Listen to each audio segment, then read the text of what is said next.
Hello everyone and welcome back to the Great Book of Grudges. My name is Nathan and we're back with another Total War Warhammer video. You see, it looks like there's been some data mining towards the Immortal Empires. Two little bits of information have been posted around the forums and Reddit and so on, and I want to go through them because they're quite interesting. They're on screen right now, and these relate to Nakari and Wulfrik the Wanderer. Let's start off with Nakari. So, really interesting here. This is supposed to be the flyover for Tyrion, and we've got something here for Nakari.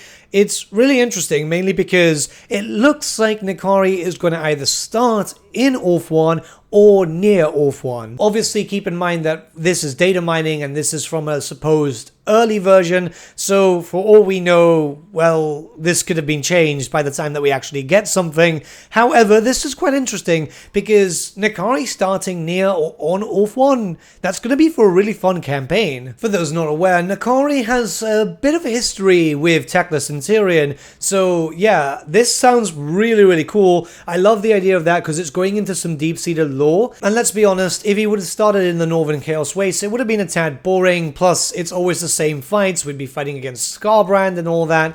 Now, we don't know exactly where he could be. The flyover could take us pretty much anywhere, but I doubt it's going to move too far off. It's going to stay around the same theater, and that's likely either going to be on Ulthuan or near Ulthuan, maybe in the lands of the Dark Elves, but that's not 100% too sure just yet. But this is really cool. Next, we'll talk about Wulfrik. Well, it's a bit of a weird thing. You see, Morathian the Cult of Pleasure has had some changes with diplomatic relations increases and decreases, and we can see here it's relating to Tyrion, Alariel, Wulfrik, Grom, and Nakari. So this is usually relating to legendary lords which are kind of close, which is a bit strange because the Shadow King is not there and he's generally very close to Morathi, but we'll talk about a little bit later.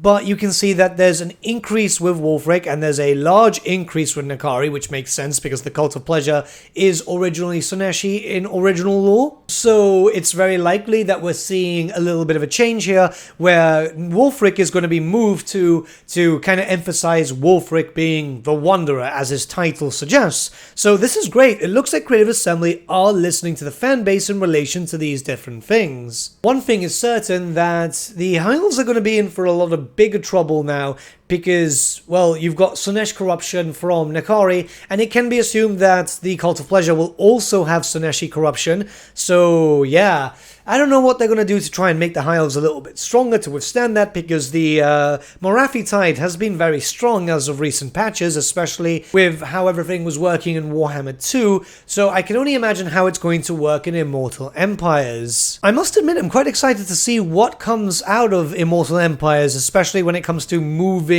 certain legendary lords, because let's be honest, when it comes to starting positions, there's a lot of stuff that could change. I mean, we know that Tretch Craventail is in the Warhammer 3 base game map, and that could suggest that he's going to be moved to Crookback Mountain and maybe move up Clan Eshen and Deathmaster Snickage into Grand Cafe, because Cafe is quite large from what we've seen of the data mine, so it could be for a really interesting start position. I'm just happy that it looks like Wulfrik is going to be moved more than the Nakari thing, in all honesty, mainly because it's likely that the Demon Prince is going to start in Norska, so I don't know, it just makes a lot of sense to move Wulfrik so everything isn't too crowded, because Norska is really small, and I wonder what's going to happen in the future. But until then, what do you think about this? I think it's quite interesting. Let me know your thoughts in the comments below, and let's start a bit of a discussion.